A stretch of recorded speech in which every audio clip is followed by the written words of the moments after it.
planification familiale n'est rien d'autre qu'une organisation de la famille. Vous savez bien qu'actuellement, il y a un taux très élevé de mortalité maternelle et infantile. Et l'avantage de la planification familiale, c'est de lutter contre la mortalité maternelle et infantile, c'est-à-dire de préserver la santé de la mère et de l'enfant. Donc, c'est le principal objectif, les deux objectifs, c'est ça. Faire la planification familiale, c'est préserver d'abord la santé de la mère, la santé de l'enfant. Il y a un avantage aussi pour le mari qui sera à l'aise parce qu'il n'aura pas de problème à avoir une épouse qui a des enfants avec des grossesses rapprochées. Il y a les risques d'accouchement prématuré, il y a les risques de maladies infantiles, il y a la malnutrition chez l'enfant, il y a les maladies de la femme qui peut, une femme qui fait des grossesses rapprochées peut avoir une hypertension artérielle, elle peut faire plus tard une insuffisance rénale, elle peut avoir des problèmes cardiaques, elle peut aussi plus tard faire des grossesses à risque qui peuvent déboucher sur soit des ruptures utérines ou bien des hématomes rétroplacentaires, donc des complications lors des prochaines grossesses.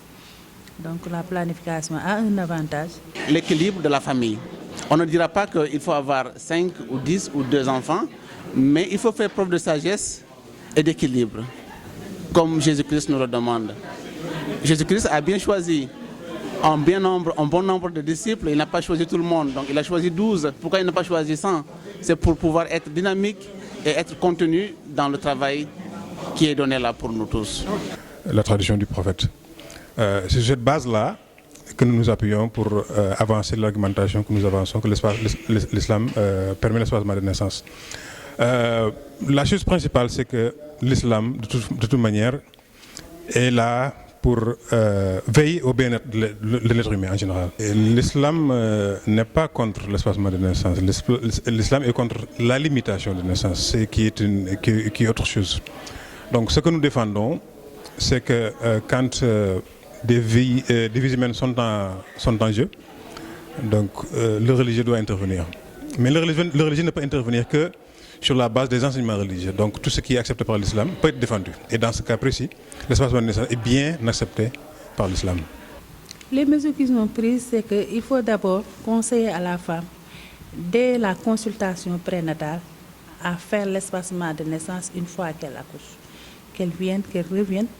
Donc ce n'est pas pour rien qu'on leur demande de revenir faire la visite postnatale. Elles font 2 visites postnatales après l'accouchement. Et puis il y en a même qui font 3, pour qu'on puisse au moins les conseiller, revoir leur santé et les conseiller à prendre une méthode contraceptive. Maintenant, elles peuvent faire leur choix. Il y a plusieurs méthodes. Au tout début de l'accouchement, elles peuvent prendre la méthode MAMA, qu'on appelle l'allaitement exclusif au sein, pendant 6 mois. Ça aussi, c'est une méthode. Ou bien elles prennent une méthode soit hormonale, soit non hormonale, jusqu'à 2 ans à 3 ans. Le conseil que je leur donne, c'est de se rapprocher aux structures de santé. Dès qu'elles sont en état de grossesse, d'aller faire leur consultation prénatale correctement. Et une fois accouchées, elles font leur consultation postnatale. Et après la consultation postnatale, faire leur planification familiale et espacée. Il faut se rapprocher des structures sanitaires, discuter avec leur sage-femme ou bien leur gynécologue ou bien l'infirmier qui leur prend en charge et maintenant préserver leur santé et aussi d'être accompagnés le plus souvent avec leur mari, ça c'est très important pour ne pas créer de problèmes de couple. Les femmes doivent aller en consultation avec leur mari ou bien la sage-femme doit faire l'effort d'avoir le mari au téléphone ou bien d'avoir le mari, soit qu'elle aille rendre visite au couple ou bien le couple vienne lui rendre visite et leur explique les méthodes, les avantages et tout ce qui peut leur rendre service en faisant la planification familiale. Cette rencontre, on a eu beaucoup d'enseignements. Ça nous a permis aux habitants les habitants que nous sommes, de bien s'exprimer, de venir au poste de santé, de faire leurs besoins, de nous exprimer les besoins, parce qu'on avait des problèmes entre eux par rapport à la planification familiale. Il y a des gens qui ne voulaient pas cette méthode-là. Ils disent que c'est contre l'islam, mais après avoir écouté ça, il y a beaucoup de gens qui viennent au poste de santé pour faire la planification familiale, à mon avis. Vous êtes victime de ces phénomènes-là, de l'espacement? Oui, oui, nous sommes victimes de ça. Il y a beaucoup de cas au poste de santé. J'ai retenu que l'islam accepte la planification familiale parce que ça permet d'espacer les naissances. Ça leur permet aussi de faire les activités sans problème. Ça leur permet de prendre en charge, de bien prendre en charge les enfants. Ça leur permet aussi de prendre en charge leur personne et ensuite leur foyer, leur mari et tout ça. Le cadre des religieux pour la santé et le développement travaille avec le ministère de la Santé et de l'Action sociale depuis 2014 pour accompagner le ministère dans son programme de réduction du taux de mortalité maternelle et infantile au Sénégal, un programme qui s'appelle Motu 9. Nous sommes interpellés en tant que religieux par ce taux de mortalité maternelle et infantile qui est assez élevé.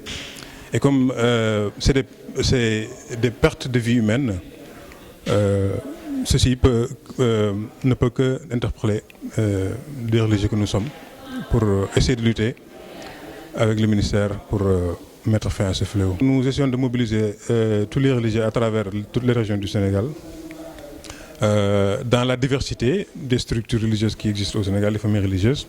Nous travaillons donc avec l'ensemble des familles religieuses et aussi l'Église catholique et luthérienne du Sénégal, en amont, et les associations islamiques, en amont, tous les religieux du Sénégal, qui sont tous concernés. Parce que comme je l'ai dit tantôt, quand des vies humaines sont en danger, les religieux doivent intervenir.